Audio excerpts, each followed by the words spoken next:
and dance from the upper deck. So up on top here, so this is watercolor on paper, and this is watercolor on paper, and they're both by artist Jürgen Friedrich Hugo, who came from Germany to Bridgeport, Connecticut. And interesting, these are really at the beginning of his career and right near the end of his career. This is within 5 years of his beginning and 5 years of his death. So it's kind of interesting to have those two to compare and have them side by side. Is really unusual. Hugo was born in Hamburg, Germany, and a lot of researchers or art historians suggest he probably was a sailor himself. Again, because the detail of the ship and the rigging and how accurate it was, he had some knowledge or at least interest in depicting these, all that detail. So, and he was really good at labeling his paintings with the name of the ship and the captain and the signature. So this reads, the New York and Savannah Packet Brig Exact, Captain Joseph Bartram, by J.F. Hugo, BP, Connecticut, 1842. And the earliest painting we have by Hugo is dated 1838. So this is only 40 years after he started. The interesting thing about the packet brig, and I had to look this up just to get that term. So brig refers to the type of rigging and the square rigging of the sails. Packet, that term originated in England as it was a packet was a mail ship that had scheduled mail deliveries, delivering packets of mail. But that term was adopted throughout at least the English-speaking word, and the packet brig became a regularly scheduled service between two ports. So New York and Savannah packet brig, Captain Joseph Bartram was traveling between New York and Savannah on a regularly scheduled basis. And that became really important in the 19th century as people could then rely on the movement of goods, and they would move goods as well as passengers between those two locations. One thing that I found while doing a little bit of research, here's a picture of Captain Joseph Bartram.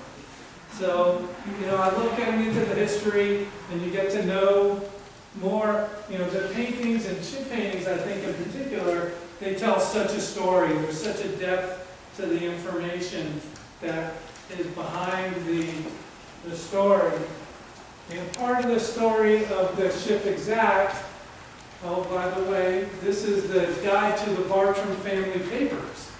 They're at Yale University, and there's a whole group of family papers because Captain Joseph Bartram was the son of Thomas Bartram and his brother, Thomas Bartram. They were all shipping merchants from Black Rock, which is right between Bridgeport and Fairfield on the coast of Connecticut. That was a really important little port in its time. And the Thomas Bartram house still exists and is one of the prized historic homes of Black Rock. And Hugo, I love some of his details. So over on the right-hand side here is what we would call a pilot boat. And it's a small, this is a two-masted sloop with numbers on the sails. And you can kind of see places pilot boats in this painting as well. And the pilot boats had an interesting story, and it became a competition. A pilot boat was to bring the larger ships into the harbor and to guide them safely, pilot them around the sandbars, all the different obstacles to get them in safely.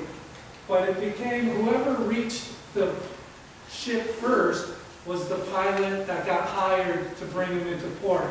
So they began to develop these very fast little sloops where they would race out to meet the ship, and they kept going further and further and further out, and faster and faster and faster to be the ones that could get the money, get paid to pilot the boat in. And they also developed very colorful hulls. This is the pilot boat, has a blue stripe, a white stripe, and a red stripe on the hull. And the banner it's flying is the Phantom. And the Phantom, it became a very important pilot boat working out of New York City. And over in the right-hand side here, there's a little white lighthouse with a red top that I believe is the Sandy Hook Lighthouse. So as the Exact was going into New York and Savannah, he was working more around New York City and the port of New York. And so that's probably the Sandy Hook Lighthouse. And there's still, to this day, a pilot boat Phantom that works in New York City. So that's kind of an interest. There's been several between this point and that point, but it's become the tradition to have a Phantom boat, pilot boat Phantoms. The second cue bay that we have is the, now this is some, you guys, we'll take a poll afterwards. And whoever can figure out what this first word is, you get an extra helping of Cato corner cheese. I have my theory. It appears to me to be Inckahre.